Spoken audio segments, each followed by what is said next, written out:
Hello students, I welcome you to the new class which is your 9th standard. My heartfelt welcome for you for this new class and this new session. Students, let's see some introduction class about the 9th standard physics. For this introduction class, we need to look back our 8th standard syllabus. If you look back, we will have some basic things in physics. They are measurements, forces and pressure and light. These are the subjects which we taught in 8th standard. Now let's see some and very few important terms in physics related to our 9th standard syllabus. First of all, let's move to the first lesson, which is measurement. Measurement plays an important role in our daily life also. How big, how tall, how wide, how far, how many, how deep, how hot, how strong, how heavy, how fast, how loud, how much force, how much time and how much change. So many different questions, is it so? But there is one thing all these questions have in common, that is the answer requires that we have to measure, or measuring means to use numbers to describe a property of something such as amount or the size. Let's see some facts about the lesson measurement. Last year we learnt about the fundamental quantities and the units. Fundamental quantities, which cannot be expressed in terms of any other physical quantities, are called fundamental quantities. Example: length, mass, time and temperature. Then derived quantities. The quantities like area, volume and density can be expressed in terms of some other quantities. These are called derived quantities. Let me tell about the unit which we use to find the measurements in this fundamental and derived quantities. Unit, it is defined as the specific magnitude of physical quantity that has been adopted by law of convention. For example, feet is the unit for measuring length. See, for all over the world, earlier period of our ancestors use three systems. One is FPS system, foot, pound, and second system CGS system, centimeter, gram, and second system MKS system, meter, kilogram, and second system. These are the three systems which our ancestors used the years before the 1960. But we learnt about the need of standard units for physical quantities, and it was recognized in the 11th General Conference on Weights and Measures in 1960. So the SI system of unit was accepted by all over the world. While analyzing the different system of units, length, mass, time, temperature, electric current, amount of substance and luminous intensity are called base quantities. Now let's see one by one about this base quantities.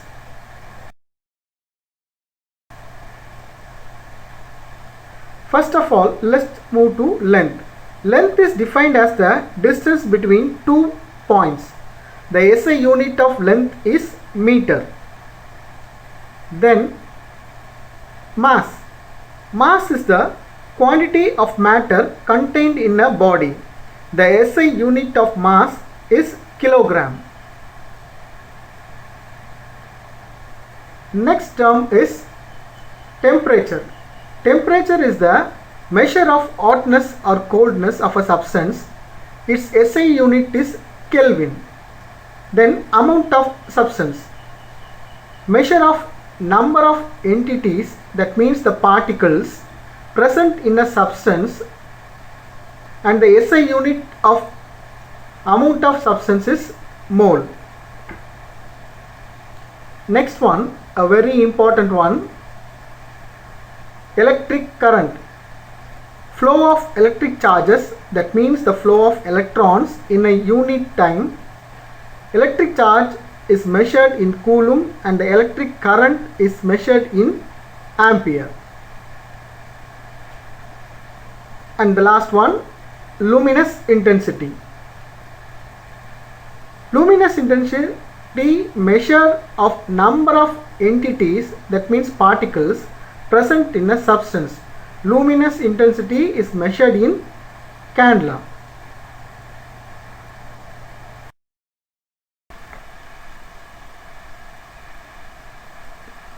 Next one, time. We explored the knowledge of measurements in time using quartz clock and atomic clocks. Actually, the unit of time is seconds. Quartz clock uses the electronic oscillations controlled by a quartz crystal formed by silicon and oxygen SiO2. Atomic clock uses the periodic vibrations occurring within the atom. Dear students, we heard about the need of accuracy and precision in measurements. Accuracy is the closeness of a measured value to the actual value, and the precision is the closeness of two or more measurements to each other. Let me tell something about the approximation. Approximation is the process of finding the solution by means of estimation. Okay, with this I wish to close the lesson about the measurement, and let's see about the lesson and the terms in next video.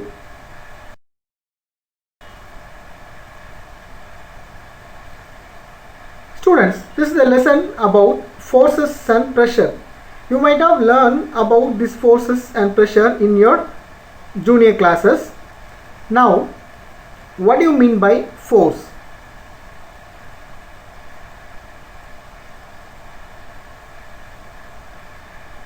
Force acting on a body tends to change its state or rest or of motion of its shape.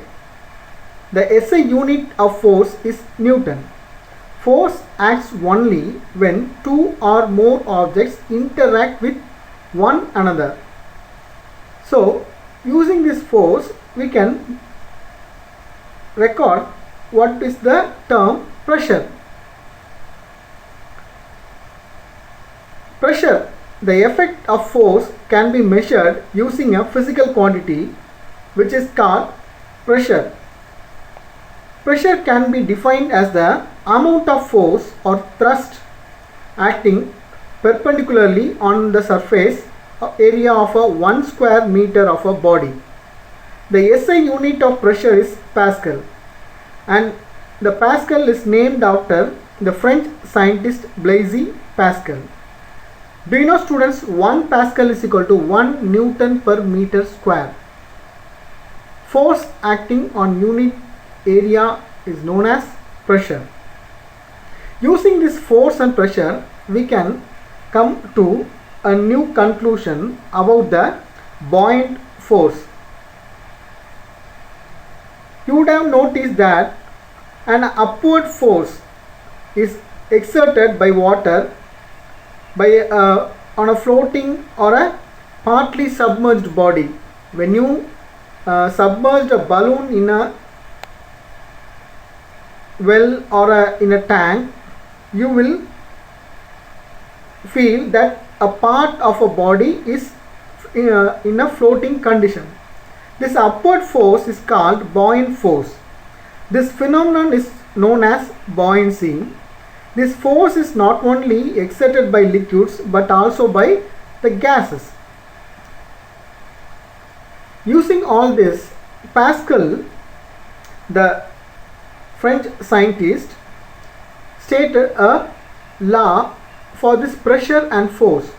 So, Pascal's law states that the pressure applied at any point of a liquid at rest in a closed system will be distributed equally through all the directions of the liquid. This is because there is a surface tension. So, what do you mean by this surface tension? Have you ever wondered why raindrops are spherical in nature? How does the water rise upward in a tree or plant against the force of gravity? These are all due to surface tension. So, what do you mean by this surface tension? The amount of force acting per unit length on the surface of a liquid is defined as surface tension. Its unit is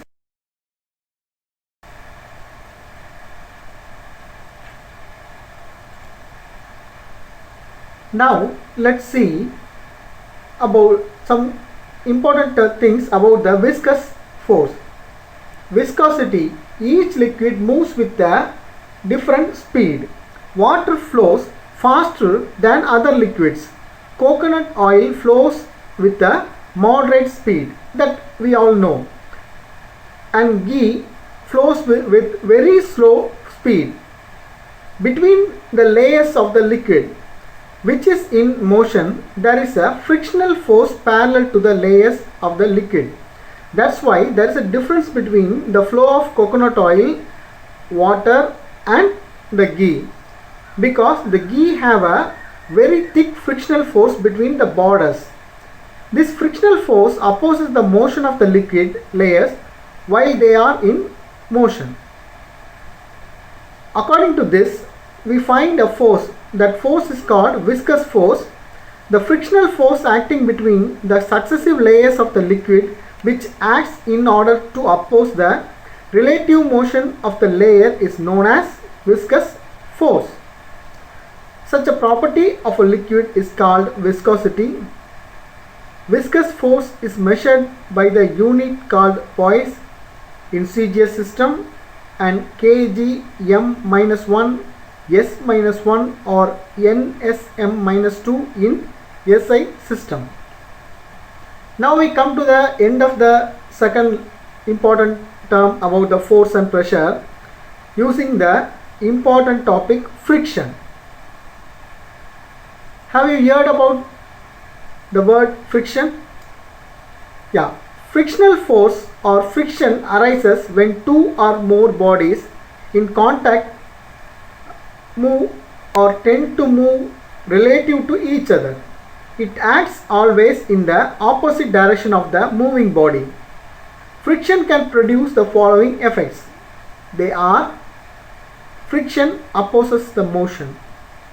It causes wear and tear of the surface in contact. It produces heat.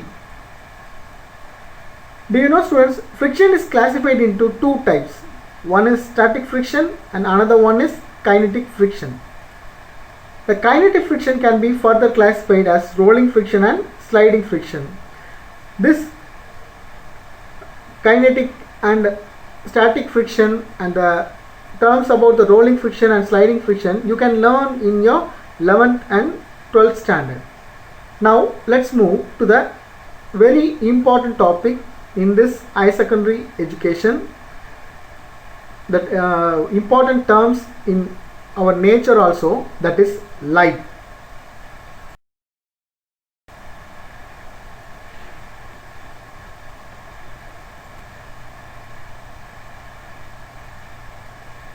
Yeah, our third important information about the physical term is light. We cannot live without light, that you and me know very well. In this chapter, First, let's see about the mirrors. Mirror is an optical device with a polished surface that reflects the light falling on it. Now let's see what are the types of mirror here. First one is curved mirrors. Curved mirrors have surfaces that are spherical, cylindrical, parabolic and ellipsoid. The second one is spherical mirrors. If the curved mirror is a part of a sphere, then it is called as spherical mirror. And in this spherical mirror, you can see two types of important mirror. They are, first one, concave mirror. A spherical mirror in which the reflection of light occurs at its concave surface is called as concave mirror. We can use this concave mirror as a makeup mirror. Actually, we are using this concave mirror in our daily purpose. Second one, convex mirror. A spherical mirror in which the reflection of light occurs at its convex surface and it is called as convex mirror. You can see this convex mirror in vehicles as a rear view mirrors.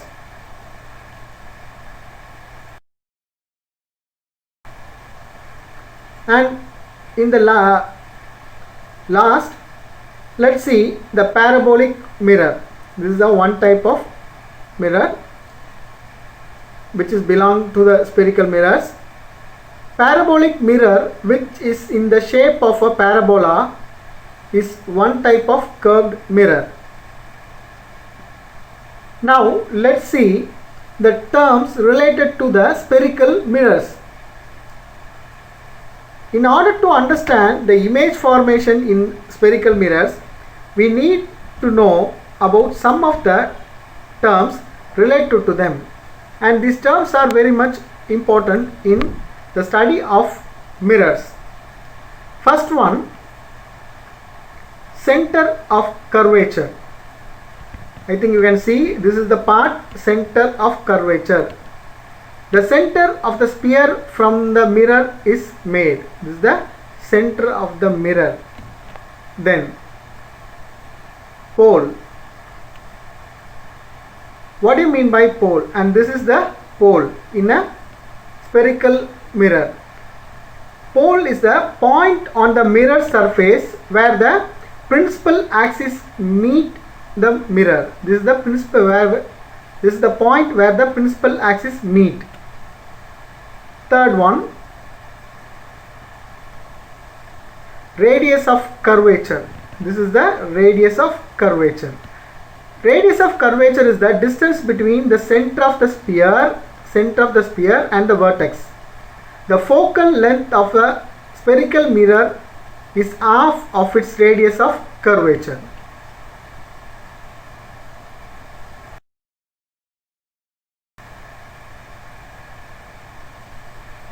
Using this picture, you can see the focus, focal length and the principal axis. Okay, now let's see the focus. This is the focus. Focus is the point where the reflected rays converge at or appear to diverge from a point on the principal axis. Second, the focal length. This is the focal length, that is between the pole and the focus. The distance between the pole and the focus, which is called as principal focus. Now principal axis. This is the principal axis. The line joining the pole of the mirror and its center of curvature is called principal axis. Through all these things, we come to know there is a law for every reflection and refraction. Initially, let's see about the laws of reflection. First, in the laws of reflection, you can see this is the incident ray and this is the reflected ray. This is a plane surface. Here the incident ray, it's on the plane surface with an angle of theta 1, that means theta I. Okay, that means theta I means it is theta incident ray. It reflects with the same angle as a theta r, that means the reflected ray. Using this, they formulated a law named as laws of reflection. The incident ray, the reflected ray, that means the I and the R, are normal at the point of incidence, all lie in same plane. The angle of incidence I and the angle of reflection R are always equal. That means I is equal to R. This is the main thing about the laws of reflection. Using all this reflection law, we can move to the regular reflection and irregular reflection. What do you mean by regular reflection? When a beam of light, that means a collection of parallel rays, falls on a smooth surface, it gets reflected. After reflection, the reflected rays will be parallel to each other, where the angle of incidence and the angle of reflection of each ray will be equal. This is the condition in regular reflection. But if the incident light have a irregular reflection, then in the case of a body having a rough or irregular surface, each region of the surface is inclined at different angles. When light falls on such a surface, the light rays are reflected at different angles.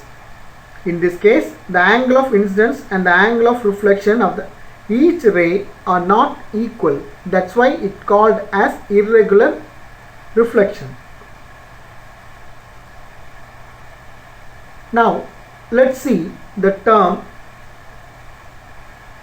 refraction of light.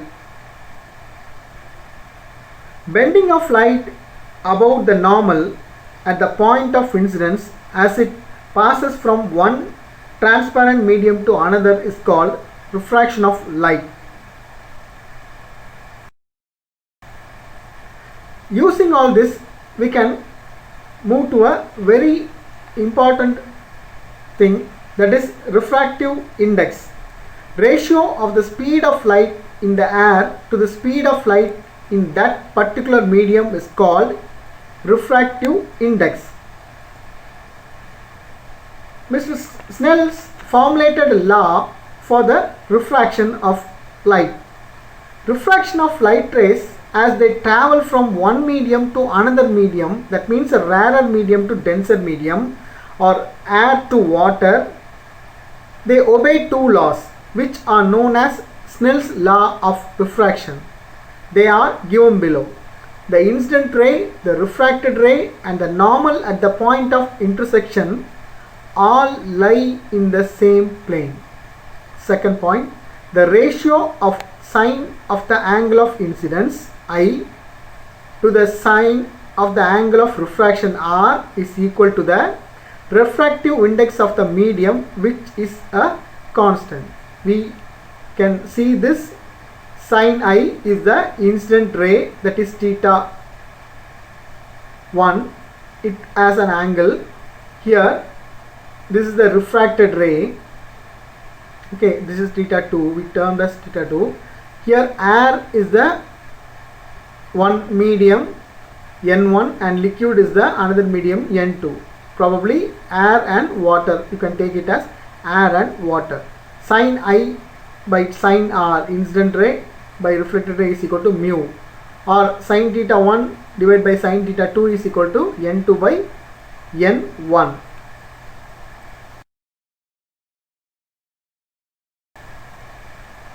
Thank you students. I think I have recollected all your knowledge about the physics. These things are very basic for you, I know, But this terms about the force, pressure, measurements and light are the major subject or major units in our 9th standard, 10th standard level. Okay, so we need to take care about all these terms, study well and prepare well for the higher classes.